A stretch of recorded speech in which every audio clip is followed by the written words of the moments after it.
Bonjour et bienvenue dans cette vidéo, on va parler jeux de société et notamment les jeux que je vais découvrir en 2025. Alors pour certains des jeux que j'ai déjà acquis cette année, mais pour d'autres des jeux que je prévois d'obtenir cette année, que ce soit par des campagnes de financement, GameFound, Kickstarter ou des commandes qui sont en cours. Donc je vais vous présenter un petit peu tous ces jeux et vous verrez qu'il y a quand même un sacré paquet de jeux que j'attends cette année et pas des petits jeux. On va vraiment parler de gros jeux et même de très gros jeux. On va commencer par un premier jeu que j'ai reçu. C'est le premier jeu que je me suis acheté ce mois-ci lors des soldes. Chez Philibert, c'est Patriot. Alors Patriot, un jeu que je ne connaissais pas, que j'ai découvert lors des soldes chez Philibert, puisque le jeu était, tenez-vous bien, à moins 70%. Et autant dire que je l'ai eu vraiment à un prix pas cher du tout. Alors c'est quand même une grosse boîte. Je suis en train de regarder un petit peu les règles. Le principe du jeu est assez intéressant, puisque c'est un jeu qui peut se jouer tout seul, mais également à deux. Là, on a vraiment un plateau de jeu qui est propre pour le jeu en solo et à deux joueurs. Et dès qu'on joue à partir de 3 joueurs, on a le verso qui est un plateau de jeu un petit peu différent. Il y a des petites différences. Et le principe, ça va être de s'affronter. Enfin, de s'affronter, c'est un bien grand mot. Mais va y avoir un joueur qui va avoir pour objectif de tuer le président. Et les autres qui vont essayer de sauver le président. Voilà un peu le principe. Et donc, on va faire des actions pour empêcher que, à chaque tour de jeu, en fait, la personne qui doit tuer le président, qui va essayer de rester anonyme, ne réussisse pas. Et on va devoir un petit peu jouer sur des tableaux un peu scientifiques, sur des tableaux, on va dire, renseignements, sur le service secret, on va dire un peu. Et ça va gérer également un peu le mécontentement de la société. Graphiquement, je trouve le jeu qui est très sympa. Il y a des petites figurines. Franchement, moi je l'ai eu pour une petite vingtaine d'euros, alors que le prix était quand même à presque 100 euros. Et franchement, c'était vraiment une très bonne affaire. Donc là, pour l'instant, je disais, je suis en train de voir un peu les règles. C'est plutôt sympa. Seul truc qui est un peu déroutant, c'est qu'on a 2 livrets. Un livret pour le mode solo et à 2 joueurs, et un livret pour le mode 3 joueurs et plus. Et donc, des fois, il faut faire un petit peu, quand on regarde le livret 1 à solo et 2 joueurs, il faut parfois aller voir sur le livre de base pour avoir des petits points de précision sur les règles. Mais voilà, au final, ça me paraissait assez complexe au début, mais maintenant que je commence un peu à lire les règles, le jeu me paraît relativement abordable, même s'il est en anglais. Il me paraît plutôt sympa. J'ai pas encore fait de partie, mais le jeu me paraît plutôt sympa. Voilà. On va parler maintenant d'un très gros jeu que j'ai reçu tout juste aujourd'hui. Un jeu que j'ai commandé dans la campagne GameFound il y a peut-être maintenant 4 ans. Donc j'ai attendu 4 ans pour le recevoir, ce jeu. Et il était sorti dans sa version de base l'an dernier. J'avais pas eu la chance d'être livré parce que j'avais précommandé également les campagnes et donc des add-ons de ce jeu. C'est ISS Vanguard. Voilà. Donc il est sorti en fait il y a 1 an pour sa boîte de base. Mais pour ceux qui avaient précommandé le jeu avec d'autres options et notamment les campagnes additionnelles, on a dû attendre 1 an de plus. Voilà. Et donc j'ai reçu aujourd'hui un gros colis, bien lourd, avec 3 belles boîtes à l'intérieur. Vraiment, c'est un jeu qui est colossal. Alors ce jeu ISS Vanguard, c'est un jeu qui a fait quand même assez fort l'an dernier, puisque c'est un jeu d'exploration spatiale, où on va avoir un vaisseau avec un aspect très narratif. Vous avez même une application sur iPhone ou iPad où vous allez pouvoir vous faire lire les épisodes, parce qu'on va vous amener à des parties d'un livre qui vous raconte l'histoire. On vous dit d'aller à telle partie, de lire telle partie. Et donc vous avez tout un effet narratif qui va vous accompagner dans cette histoire, parce que c'est vraiment une histoire. Où vous allez explorer l'espace pour revenir, alors semble-t-il, un peu aux origines de l'humanité. Et on va donc explorer différentes planètes. Ces planètes, ce sont sur des livrets, comme vous voyez ici, où on va placer nos figurines, donc nos personnages, et on va passer de case en case, qui sont en fait des cartes qu'on va placer au fur et à mesure sur le livret de jeu. Et on a des personnages où on va faire des lancers de dés. La mécanique est relativement simple. L'histoire est très longue.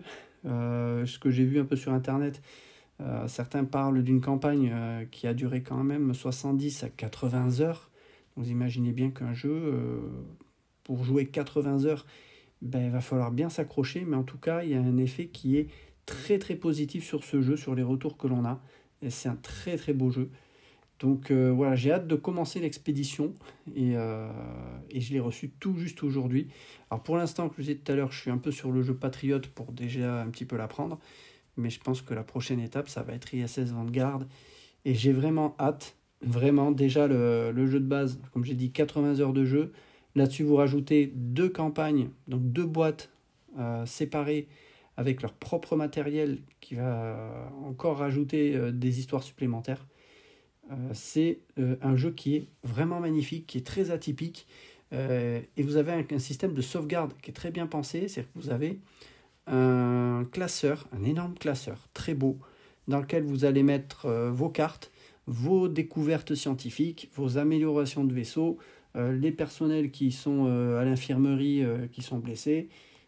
Bref, vous avez toute une logique qui est propre pour pouvoir enregistrer simplement votre jeu et de façon à sortir moins de matériel après à terme.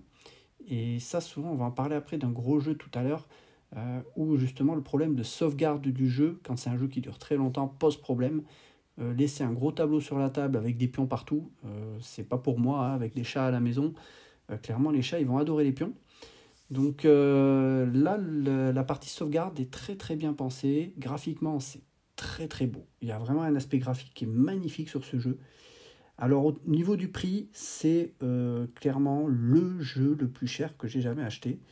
J'ai plus le montant exact de ce que j'ai payé pour la campagne, mais je crois qu'on est à peu près à 200 €. Ça fait un jeu qui est très cher. Alors le jeu de base, il doit être à peu près, je pense, à 140 €, si je dis pas de bêtises. Et ça fait un jeu qui est très cher, mais j'ai envie de dire, payer un jeu ce prix-là, qui va vous occuper plusieurs centaines d'heures avec les extensions, c'est peut-être pas finalement un mauvais plan. Et moi j'aime bien cet aspect spatial qui vous amène vraiment dans une histoire. J'aime beaucoup ce principe-là. Et donc j'ai hâte vraiment de le tester. Et en plus, il est en français. Ça aurait été en anglais, ça m'aurait peut-être un peu rebuté pour le faire découvrir à la famille. Mais là, en français, ça va passer vraiment super bien, quoi. Voilà. Donc super jeu, ISS Vanguard, c'est un gros jeu si vous aimez les jeux d'exploration. Je pense que c'est un jeu qu'il faut vraiment acquérir. Voilà. On va continuer sur un autre jeu qui est un monument qui est sorti, si je dis pas de bêtises, en 2023 ou 2024, que j'avais vu passer et que je n'avais pas acheté quand je l'avais vu sortir. Parce que le thème, au premier abord, ça ne m'avait pas du tout intéressé, c'est Hégémonie. Le thème, c'est de mener votre classe à la victoire, comme le dit dans le titre. En fait, vous allez jouer à 4 joueurs. Alors, vous allez pouvoir jouer à moins avec des automates. Et vous allez donc avoir un joueur qui va jouer l'État, qui va faire passer en fait des lois, la finance, etc. Vous allez avoir un joueur qui va jouer les capitalistes, donc en gros ceux qui vont créer des entreprises, des sociétés. Vous allez avoir un joueur qui va jouer la classe moyenne, donc qui va mettre en gros des cadres dans les entreprises, et un joueur qui va jouer la classe ouvrière. Et donc là, le but, ce sera de mettre des ouvriers dans les usines pour faire tourner les usines. Donc un jeu qui est en fait un jeu purement, j'ai envie de dire, social ou sociétal, où on va faire vivre un peu une société. Donc le thème ne m'avait pas du tout abordé. Quand je l'avais vu passer, je trouvais un peu bizarre d'arriver à faire un jeu sur un thème comme ça. Et je suis revenu en fait dessus complètement par hasard lors d'une campagne d'un autre jeu dont on va parler juste après, qui s'appelle World Order, qui est fait par les mêmes créateurs que Hégémonie. Et là, j'ai commencé à m'intéresser à Hégémonie parce que j'ai vu qu'on en disait énormément de bien. Et en fait, ce jeu va créer une interaction au niveau de la table qui est assez fantastique. C'est-à-dire que Les capitalistes ont besoin de la classe moyenne pour faire tourner leurs usines. Les travailleurs aussi, ils ont besoin de travailler. Et vous allez avoir donc le capitaliste dont son but, c'est de faire le plus d'argent possible. Les travailleurs, de faire en sorte que les salaires soient les plus élevés possibles. Ils vont pouvoir faire des grèves pour aller embêter les capitalistes pour obtenir des augmentations de salaire. Quand vous entendez ça, vous dites, mais comment on peut arriver à faire un jeu sur ces thèmes-là? Et en fait, c'est étonnant comment la mécanique, elle est simple et en même temps complexe parce que vous pouvez faire tellement de choses dans ce jeu. Donc c'est vraiment un jeu qui est... c'est un ovni. Vraiment, dans le milieu des jeux de société, c'est vraiment un ovni. Et le thème, vraiment, de ce que j'ai pu voir dans les vidéos de parties sur Internet, ça m'a vraiment étonné. Et je me dis, il faut que je le commande. Et là, je suis tombé sur Philibert, qui le proposait en précommande. Et bon, il est retardé finalement à février.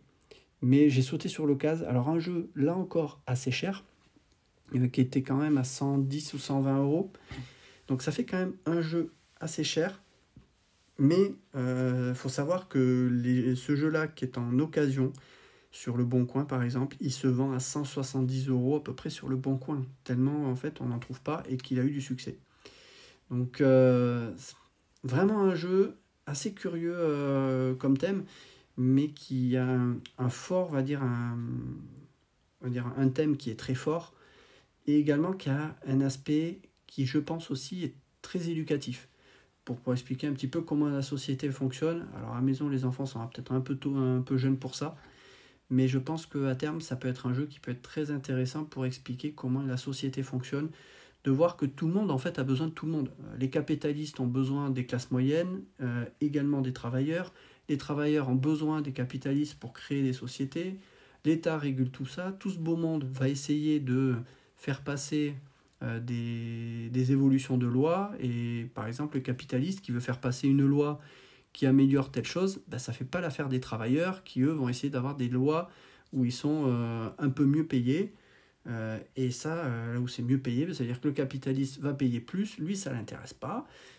Et donc, il y a une ambiance comme ça au niveau de la table qui peut être très, très prenante. Voilà, donc un jeu très particulier, mais qui est relativement simple dans la mécanique.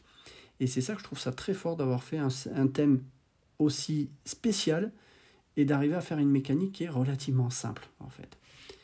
Et cette mécanique, elle a été adaptée dans un nouveau jeu qui est sorti dans une campagne de financement fin de l'année 2024. C'est World Holder dont je parlais, qui m'a amené à découvrir Hégémonie ensuite.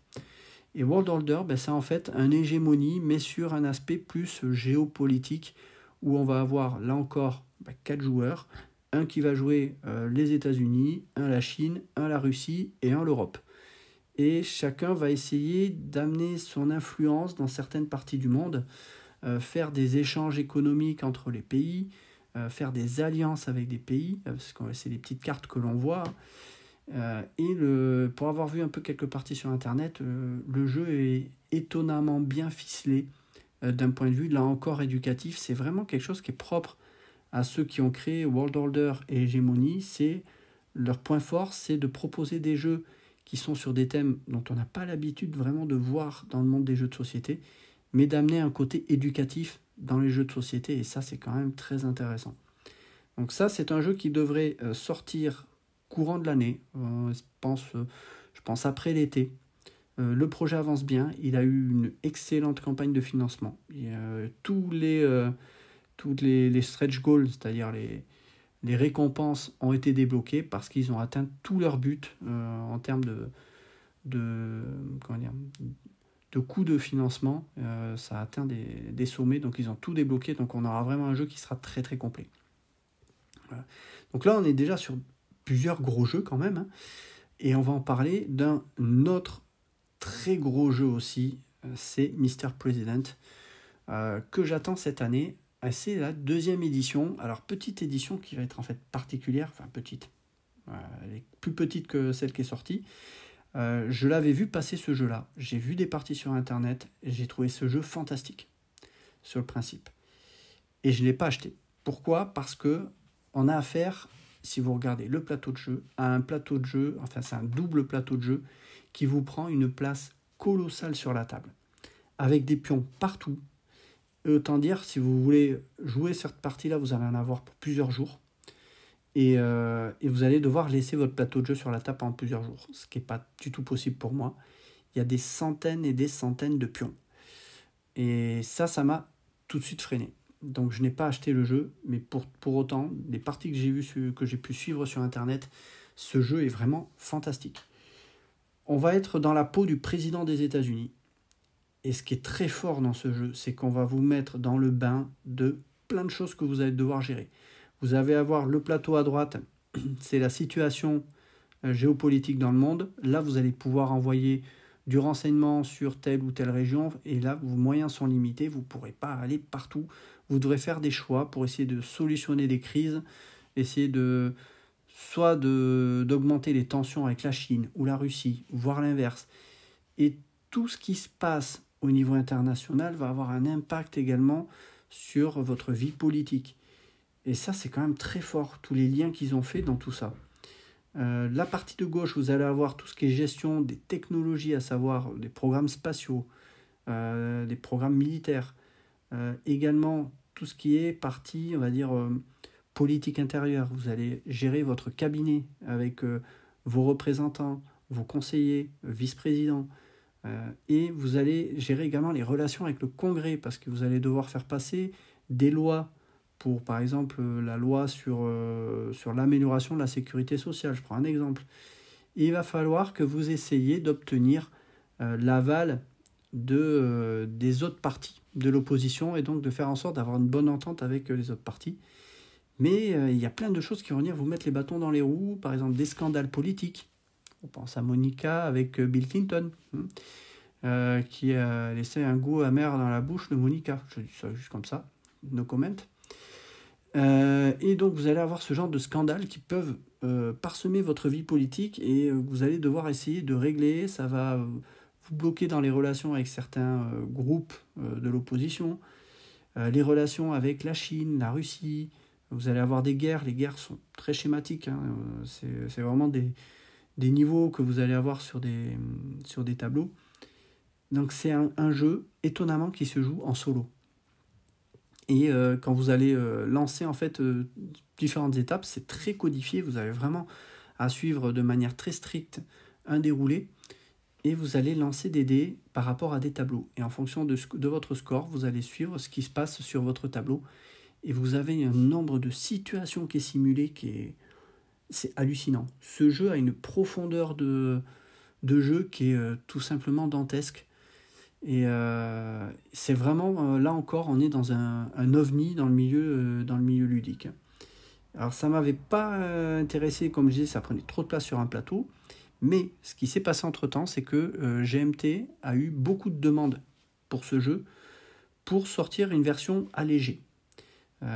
Et à savoir un jeu qui puisse se jouer sur ordinateur, sur Vassal par exemple, ou Tabletop Simulator, où là, le côté sauvegarde des pions aux bonnes positions, là vous enregistrez où vous en êtes, vous ouvrez votre partie plusieurs jours après, vous allez retrouver votre plateau très facilement, alors que si vous devez ranger un jeu, ressortir tous les pions que vous avez sur votre plateau, là si vous devez remettre en place votre jeu, vous en avez pour au moins 45 minutes à tout réinstaller correctement.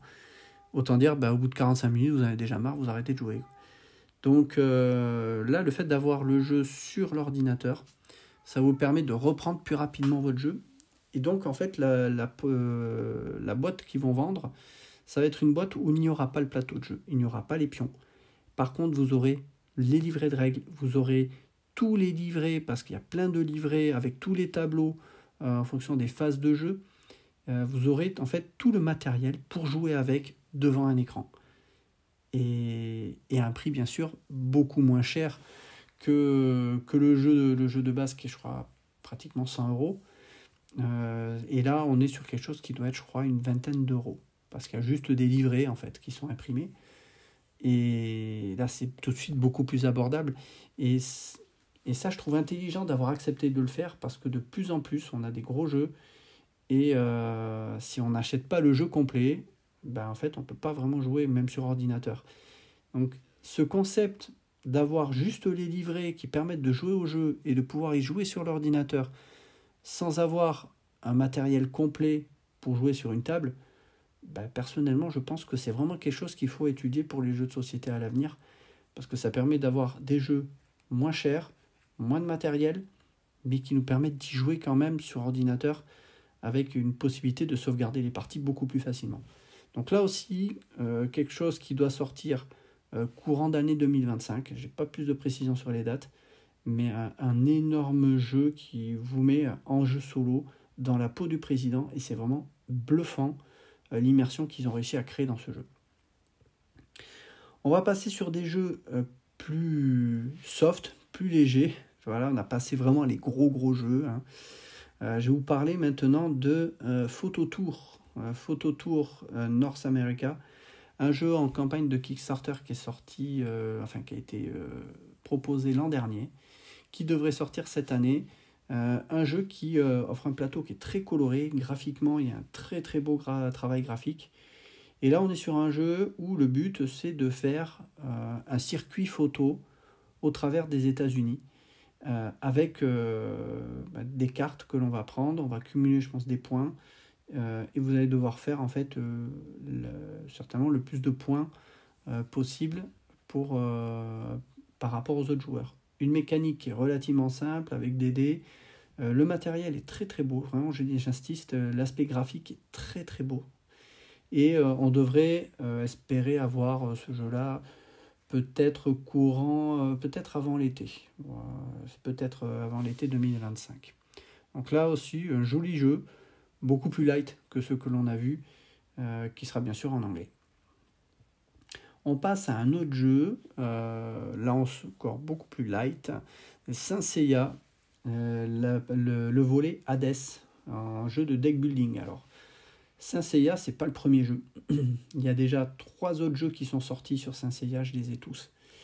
Et quand on voit la beauté de la boîte, je peux vous assurer que toutes les boîtes des Saint Seiya, elles sont aussi magnifiques les unes que les autres. Et le principe du jeu, il est vraiment novateur. Moi, j'ai adoré. J'ai fait une partie d'ailleurs sur la chaîne, vous pouvez trouver sur le jeu de deck building, le jeu de base de Saint Seiya. Vous avez le jeu de base qui est le jeu de deck building classique. Vous avez la suite qui est sortie, qui est plus un jeu orienté solo. Vous avez la possibilité de jouer en solo. Le 3e volet est un jeu qui est, on va dire, à cheval entre... c'est du coopératif. Voilà, c'est du Poséidon, ça s'appelle. C'est un jeu qui est coopératif où il va falloir battre Poséidon. Et ils ont intégré des éléments de décor qui permettent de transformer ce jeu de cartes en fait un peu en jeu de plateau. Donc on est à cheval entre du deck building et du jeu de plateau. Et ce qui est très fort dans le concepteur de ce jeu, c'est qu'il a extrêmement bien respecté la licence. Les dessins sont magnifiques, les cartes, on a des cartes foils qui sont sublimes, c'est vraiment un petit bijou de matériel, et tout ça dans des boîtes qui sont graphiquement magnifiques. Le matériel à l'intérieur, il est hyper qualitatif. On a vraiment du très beau matériel, de très belles cartes. On a un plateau aimanté. Vraiment, c'est un très beau travail graphique, et surtout, ça vous montre qu'on peut avoir de beaux jeux sans que ça vous coûte la peau des fesses. Si vous aimez vraiment la licence Saint Seiya, vraiment intéressez-vous à ça. Alors ça, c'est vraiment la partie Hades. Il faut avoir le jeu de base. Donc il faut quand même avoir le jeu de base pour pouvoir jouer avec les extensions. Ce ne sont pas des jeux qui sont en stand-alone. Ce sont vraiment des jeux où on rajoute des cartes dans les decks. Mais c'est vraiment très beau produit. Voilà, j'ai hâte de retrouver celui-là. J'ai adoré les Saint Seiya, les Chevaliers du Zodiaque, qui sont déjà sortis précédemment. Voilà. On va parler maintenant d'un autre jeu, enfin même 2 jeux, là encore, qui devraient sortir, je pense, avant l'été 2025. C'est Eagle Leader et Fulcrum Leader. Alors c'est des jeux dont j'ai déjà des versions antérieures, notamment Hornet Leader, Thunderbolt Apache Leader. C'est des jeux de la série de DVG qui sont très connus, qui sont sur le même principe que Hornet Leader, que Phantom Leader, Corsair Leader, Israeli Air Force Leader. Alors je les ai pas tous, j'en ai quelques-uns. Et donc j'ai commandé les 2 parce que c'est vraiment une franchise que j'aime bien. C'est parmi les premiers jeux que j'ai découvert un peu sur les jeux de société tiré sur l'aviation. Il y a des choses que j'aime moins, mais la mécanique est relativement simple. Et ils ont sorti également des packs d'avions de différents pays. Et en l'occurrence, moi j'ai commandé l'armée française. Donc on aura des Mirage 2000, des Rafales, tout un tas d'avions français avec lesquels on pourra jouer également dans ça. Donc c'est 2 jeux que j'attends là encore dans le courant de l'année. On va rester toujours un peu dans cet univers de manga comme les Saint Seiya. Un gros jeu qui devrait sortir cette année. Ça avance, ça a été un peu long. C'est un jeu de miniature sur Macross, à savoir en français Robotech. Pour ceux qui ont connu ce manga, qui était dans les années 80-90, si je dis pas de bêtises. Moi, j'ai connu ça vraiment quand j'étais gamin, avec les avions qui se transformaient en robots. Bref, j'adorais ce dessin animé. Et donc, ils ont sorti un jeu de miniature qui devrait donc arriver dans les prochains mois. J'adore cette franchise. La mécanique, je ne sais pas trop ce que ça donnera. J'ai regardé un peu vite fait, mais voilà, je ne suis pas persuadé que la mécanique me bottera beaucoup. Mais le travail des miniatures, parce que ce sera un jeu de miniatures, est très très chouette. Donc voilà, j'attends de voir ça aussi. Pour l'instant, je réserve mon opinion sur ce jeu. J'attends vraiment de le voir. Et un dernier jeu, là, plus léger, on va parler de The Last Command, qui est un jeu de cartes. Un jeu de cartes d'affrontement spatial. Là aussi, il y a un travail graphique qui est très chouette. Une mécanique qui est relativement simple pour pouvoir jouer avec des tapis de jeu. Donc là aussi, un jeu qui ne coûte pas extrêmement cher, qui a plutôt bien marché en campagne participative et qui aussi, je pense, devrait sortir peut-être avant l'été. Voilà, donc vous voyez, ça fait quand même un bon paquet de jeux que j'attends cette année en 2025. Donc ça va être une année qui est très ludique et surtout avec de très gros jeux que j'attends ou que j'ai déjà. Donc il va falloir que je trouve un peu le temps pour pouvoir jouer à tout ça. Je pense que c'est pas gagné pour que j'arrive à jouer à tout ça pendant l'année. Mais voilà, il y a des jeux qui sont très très intéressants. Que j'ai hâte de tester. Des jeux que je testerai peut-être moins tout de suite parce que ça plaira peut-être moins à la famille. Mais vous voyez qu'il y a quand même des jeux qui sont très variés, entre des jeux spatials, entre des jeux plus thématiques sociales, thématiques géopolitiques, thématiques plus ludiques avec des photos, thématiques avions. C'est un peu un panachage de tout ça. Il y aura de quoi faire encore cette année. Alors j'espère trouver un peu de temps pour pouvoir vous présenter certains jeux en vidéo. Parce que je pense que certains mériteraient qu'on les découvre un peu plus.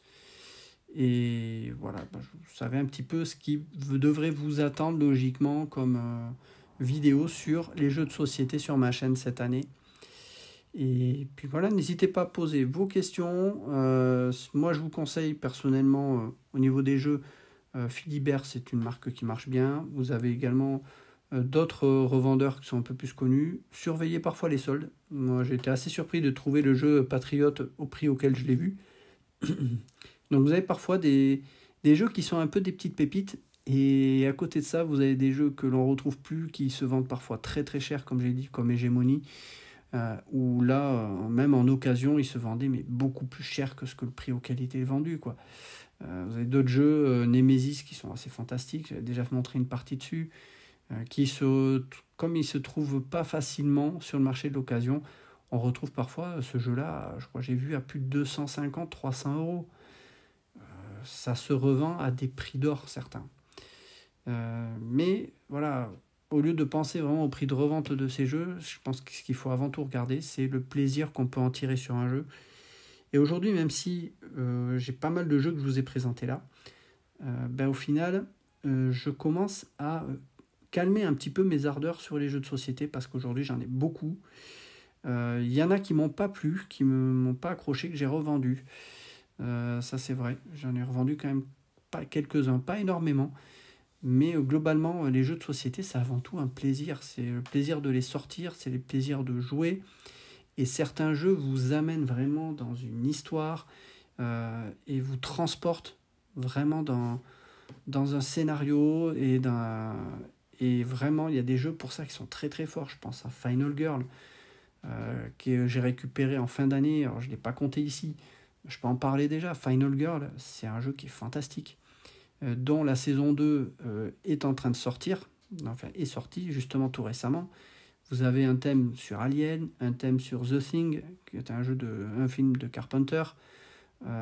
Bref, vous avez des thèmes qui sont très très forts et qui se jouent en solo et qui sont hyper stressants. On a vraiment des parties qui sont très stressantes et ça vous emmène vraiment dans un film, dans une histoire. Et vous allez pouvoir jouer 10 000 fois à ce jeu. Vous n'allez jamais avoir l'histoire qui va se dérouler de la même manière. Des fois vous allez perdre, des fois vous allez vous faire démonter par le tueur. Et ça aussi, Final Girls, c'est un jeu je le conseille vraiment à tous. Même si c'est un jeu solo, c'est un jeu qui est fantastique. Et vous allez avoir une fois que vous avez la boîte de base, vous allez avoir plein d'histoires possibles que vous allez pouvoir acheter séparément. Vraiment, ça aussi, c'est un super jeu que je conseille. Et c'est un jeu auquel je vais jouer cette année parce que je n'ai pas encore testé toutes les extensions de la saison 2. Pour l'instant, j'en ai 3. J'en ai testé une. Il m'en reste 2 encore à tester. Et vraiment, c'est un jeu qui est fantastique. Donc voilà, les jeux de société, ça reste du plaisir en famille, mais aussi du plaisir en solo. Et quand je vois l'extrême diversité des jeux que l'on a là, entre du spatial, du social, du géopolitique, moi je suis toujours assez étonné de l'inventivité de certains à créer des jeux qui sont parfois des monstres, mais qui sont extrêmement bien pensés. Et ça, c'est vraiment fantastique ce que l'on a dans l'univers des jeux de société. Voilà pour cette vidéo, je pense que c'est déjà pas mal. N'hésitez pas à poser vos questions sur les jeux, s'il y a des jeux qui vous intéressent et vous voulez en savoir plus. N'hésitez pas à aller chercher sur YouTube, vous avez plein de vidéos. Certains d'entre eux, j'en ai déjà fait des vidéos également. Donc n'hésitez pas à les regarder. Et puis je vous dis à bientôt.